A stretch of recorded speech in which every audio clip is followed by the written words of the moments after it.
ఆంధ్రప్రదేశ్ రాష్ట్రంలో పార్లమెంటుకు జరిగే ఎన్నికలు కానీ అసెంబ్లీకి జరిగే ఎన్నికలు కానీ హోరాహోరీగా జరుగుతున్నటువంటి సందర్భంలో అనకాపల్లి సీటు గురించి మాట్లాడదాం. అనకాపల్లి పార్లమెంటు స్థానానికి భారతీయ జనతా పార్టీకి అలాట్ చేసినటువంటి సందర్భంలో పాపం జీవీఎల్ నరసింహారావు గారు విశాఖపట్నం సీటు దొరుకుతుంది. ఒకవేళ విశాఖపట్నం దొరకకపోయినా సరే నేను భారతీయ జనతా పార్టీకి నమ్మిన బంటును కాబట్టి నాకు అనకాపల్లి సీటు దొరుకుతుందని అనుకున్నటువంటి నేపథ్యంలో ఇవన్నీ పక్కన పెట్టి కేవలం ఫైనాన్షియల్గా ఉండేటటువంటి వ్యక్తులు మాత్రమే మా జాబితాలో ఉన్నారు అనేటటువంటిది భారతీయ జనతా పార్టీ నమ్మినటువంటి నేపథ్యంలో కడప జిల్లా నుంచి దిగుమతి చేసుకునేటువంటి నాయకుడిని అనకాపల్లిలో నిలబెట్టారు. వారే చింతకుంట మునిస్వామి రమేష్ నాయుడు. సో సీఎం రమేష్గా పిలువబడేటటువంటి ఈ వ్యక్తి కడప జిల్లాలో గడిచినటువంటి కాలంలో ఆ కుటుంబం కనుక చూస్తే చిత్తూరు జిల్లా నుంచి కడప జిల్లాకి దిగుమతి అయినారు. సీఎం రమేష్ గారి యొక్క విద్యార్హతలు కనుక మనం చూస్తే కేవలం ఇంటర్మీడియట్ మాత్రమే పాస్ అయినటువంటి వ్యక్తి. బట్ అనతి కాలంలో తెలుగుదేశం పార్టీతో ముఖ్యంగా చంద్రబాబు నాయుడు గారితో అంటకాగిన తర్వాత వేలాది కోట్ల రూపాయలు రిత్విక్ ప్రాజెక్ట్స్ అనే లిమిటెడ్ ద్వారా అనేక రకాలైనటువంటి కాంట్రాక్టులు సంపాదించి 2014-19 సంవత్సరాల కాలంలో చంద్రబాబు నాయుడు గారి యొక్క వెన్ను దన్నుతో కోట్లాది రూపాయలు గడించినటువంటి ఘనుడు సీఎం రమేష్ గారు. తర్వాత ఎప్పుడైతే 2019 సంవత్సరంలో తెలుగుదేశం పార్టీ అధికారానికి దూరమైందో చంద్రబాబు నాయుడు గారి యొక్క అదుపాజ్ఞలలో ఉండేటటువంటి వ్యక్తులందరూ వారి ఆజ్ఞానుసారం భారతీయ జనతా పార్టీలోకి వెళ్ళారు. అప్పటికే సీఎం రమేష్ గారి చంద్రబాబు నాయుడు గారి యొక్క అనేక రకాలైనటువంటి మద్దతు ఉండేటటువంటి వ్యక్తులు కాబట్టి వారిని రాజ్యసభ స్థానానికి పంపించారు. వారితో పాటుగా సుజనా చౌదరి గారు కూడా, వీరిద్దరూ కూడా చంద్రబాబు నాయుడు గారికి రైట్ హ్యాండ్గా లెఫ్ట్ హ్యాండ్గా ఉండేటటువంటి వ్యక్తులు. భారతీయ జనతా పార్టీలో జరిగేటటువంటి విషయాలన్నీ కూడా ఎప్పటికప్పుడు తూచా తప్పకుండా చంద్రబాబు నాయుడు గారికి చెప్పేటటువంటి వ్యక్తులుగా వీరిద్దరు కూడా పేరొందారు. ఫైనల్గా చంద్రబాబు నాయుడు గారితో పొత్తు మాకు అవసరం లేదు అనుకున్నా కూడా భారతీయ జనతా పార్టీని పొత్తు దిశగా మళ్లించినటువంటి ప్రముఖుల్లో వీరిద్దరూ ఒకరు, దానిలో సీఎం రమేష్ గారు ఒకరు. సో సీఎం రమేష్ గారి మీద ఒక ఆరోపణ వచ్చింది కొత్తగా. అనకాపల్లి స్థానానికి భారతీయ జనతా పార్టీలో కూటమి అభ్యర్థిగా కంటెస్ట్ చేస్తున్నటువంటి సీఎం రమేష్ గారు 2023 సంవత్సరంలో తెలుగుదేశం పార్టీకి భారతీయ జనతా పార్టీ ఉప్పు నిప్పుగా ఉంటున్నటువంటి సందర్భంలో తెలుగుదేశం పార్టీకి సంబంధించినటువంటి ఇన్ఫార్మర్గా సీఎం రమేష్ గారు భారతీయ జనతా పార్టీలో వెలుగొందుతున్నటువంటి సందర్భంలో 30 కోట్ల రూపాయలు కాంగ్రెస్ పార్టీకి రిత్విక్ ప్రాజెక్ట్స్ ద్వారా ఎలక్టోరల్ బాండ్స్ ద్వారా ఇచ్చారు అనేటటువంటిది వారి మీద ప్రధానమైనటువంటి ఆరోపణ ఇవాళ మీడియాలో మాధ్యమాల్లో చక్కర్లు కొడుతోంది. 30 కోట్ల రూపాయలు కాంగ్రెస్ పార్టీకి ఇవ్వటమే కాకుండా 10 కోట్ల రూపాయలు కర్ణాటకలో ఉండేటటువంటి జేడీఎస్ అనేటటువంటి పార్టీకి కర్ణాటక ఎన్నికల ముందే వారికి ఇచ్చినట్లుగా ఎలక్టోరల్ బాండ్స్ ద్వారా బయటకు వచ్చింది.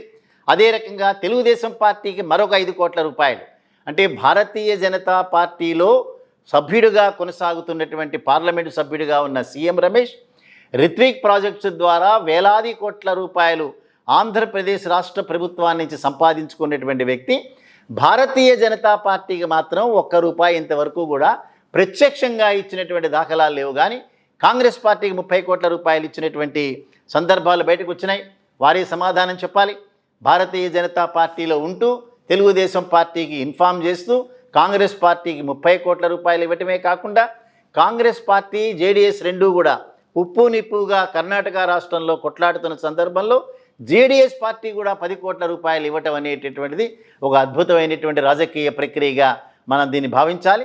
అటువంటి సీఎం రమేష్ ఎక్కడో కడప జిల్లా నుంచి అనకాపల్లిలో కంటెస్ట్ చేస్తున్న సందర్భంలో మొన్న జగన్మోహన్ రెడ్డి గారు 175 నియోజకవర్గాలు అసెంబ్లీకి సంబంధించి డిక్లేర్ చేశారు.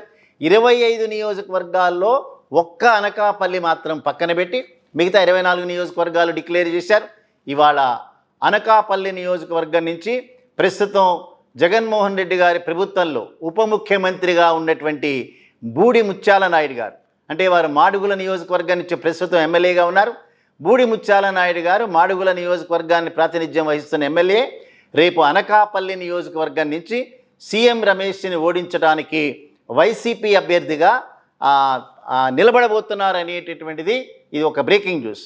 అదే రకంగా మాడుగుల నియోజకవర్గంలో వారి యొక్క కూతురు బూడి అనురాధ అనేటటువంటి వారిని అక్కడ ఎమ్మెల్యేగా నిలబెట్టారు. సో రేపు రాబోయేటటువంటి రోజుల్లో తప్పనిసరిగా అనకాపల్లి నియోజకవర్గం కూడా ప్రజల దృష్టిని ఆకర్షించేటటువంటి ఒక కార్యక్రమంగా మనం దీన్ని భావించాలి. ఇప్పటికే అనేక రకాలైనటువంటి సర్వేల్లో అనకాపల్లి నియోజకవర్గం వైసీపీకి సంబంధించిన వారి ఖాతాల్లోకి వెళ్ళబోతోందనేటటువంటిది సమాచారం వచ్చినటువంటి నేపథ్యంలో చూద్దాం రమేష్ గారు మళ్ళీ తిరిగి తనకున్నటువంటి వేలాది కోట్ల రూపాయలని ఎంత మేరకు ఆయన ఖర్చు పెట్టేటటువంటి ప్రయత్నం చేస్తారు. అదే రకంగా వలస పక్షులు ఎక్కడెక్కడి నుంచో వలస పక్షులన్నీ కూడా వేరే నియోజకవర్గాల్లో మారుతున్నప్పుడు, ఎస్పెషల్లీ విశాఖపట్నం రాజధానిగా ఉండటానికి వీర్లేదు అనేటటువంటి చంద్రబాబు నాయుడు మాటని పదే పదే మాట్లాడుతున్నటువంటి సీఎం రమేష్ అనకాపల్లి నియోజకవర్గం పక్కనే విశాఖపట్నం నియోజకవర్గం ఉంది. విశాఖపట్నం కనుక రాజధానిగా కనుక ఉన్న రోజున తప్పనిసరిగా అనకాపల్లి నియోజకవర్గంలో ఉండేటటువంటి ప్రజలు, వ్యాపారస్తులు అనేక రకాలుగా అభివృద్ధి చెందేటటువంటి ప్రాసెస్లో రేపు సీఎం రమేష్ అదే మాట మాట్లాడతారా? అనకాపల్లి దగ్గరలో ఉండేటటువంటి విశాఖపట్నం ఎట్టి పరిస్థితుల్లో ఆర్థికపరమైనటువంటి రాజధానిగా ఉండటానికి వీల్లేదనేటటువంటి మాట అదే బూడిముత్యాల నాయుడు గారు తప్పనిసరిగా మాట్లాడతారు. వీళ్ళందరూ కూడా రాయలసీమ ప్రాంతంలో కోర్టులు ఉండటానికి వీల్లేదు, న్యాయస్థానం ఉండటానికి వీల్లేదు అనేటటువంటి మాటలు మాట్లాడినటువంటి వ్యక్తి. అదే రకంగా ఉత్తరాంధ్రలో విశాఖపట్నంలో ఎట్టి పరిస్థితుల్లో రాజధాని ఉండటానికి వీల్లేదని మాట్లాడినటువంటి వ్యక్తులు, వీరి యొక్క బంధువర్గాలు, వీరి యొక్క తెలిసినటువంటి వ్యక్తులందరూ కూడా అమరావతి ప్రాంతంలో ఉండేటటువంటి వ్యక్తులు కాబట్టి రేపొద్దున వీరు కనుక గెలిస్తే అమరావతి ప్రాంతానికి మాత్రమే ప్రయోజనం కల్పించేటటువంటి కార్యక్రమాలన్నీ కూడా తెలుగుదేశం పార్టీతో కలిపి చేస్తారనేటటువంటి తప్పనిసరిగా ఎన్నికల్లో ఒక రకమైనటువంటి ఇష్యూ కింద అవుతుంది. చూద్దాం. అనకాపల్లి వెనుకబడినటువంటి నియోజకవర్గం, వెనుకబడినటువంటి వర్గాలు అత్యధికంగా ఉండేటటువంటి నియోజకవర్గం అనకాపల్లి. సో వెనుకబడినటువంటి వర్గాలకు సంబంధించినటువంటి బూడిముత్యాల నాయుడు గారు కొప్పుల వెలమ కులానికి సంబంధించిన వ్యక్తి. ఆ వెనుకబడిన వర్గాలు అనేక ఉండేటటువంటి ఆ ప్రాంతంలో బూడిముత్యాల నాయుడు గారిని ఎన్నిక చేసుకుంటారా, లేదా ఎక్కడి నుంచో వలస పక్షులయండి అక్కడి నుంచి వచ్చి విశాఖపట్నం ప్రాంతాల్లో భూములన్నింటినీ కూడా కబ్జాలు చేసినటువంటి వ్యక్తులు అనేక మంది. సో అక్కడ ఉన్నటువంటి ఆ ప్రాంత ప్రజలు తప్పనిసరిగా మాకుండేటటువంటి ఆస్తుల్ని మాకే ఉండనివ్వండి అనేటటువంటి తాపత్రయం పొందేటటువంటి వారు. వారి యొక్క ఆస్తులు వారి దగ్గర లేవు. ఆ ప్రాంతానికి సంబంధించిన వారు వ్యాపారస్తులు కాదు, బిజినెస్ సర్కిల్స్లో వారు కాదు. ఇప్పుడు రాజకీయ పరంగా కూడా వారికి సంబంధించినటువంటి వేకెన్సీలు ఏవైతే ఉన్నాయో, వారికి సంబంధించినటువంటి పదవులు ఏవైతే ఉన్నాయో వేరే ప్రాంతం వాళ్ళు తన్నుకుని పోయిన రోజున ఇక ఉత్తరాంధ్ర అభివృద్ధి చెందేటటువంటి అవకాశం లేనటువంటి నేపథ్యంలో చూద్దాం అనకాపల్లి నియోజకవర్గ ప్రజలు బూడిముత్యాల నాయుడు గారిని ఎన్ని లక్షల ఓట్ల మెజారిటీతో గెలిపిస్తారనేటటువంటిది చూడాల్సినటువంటి అంశం.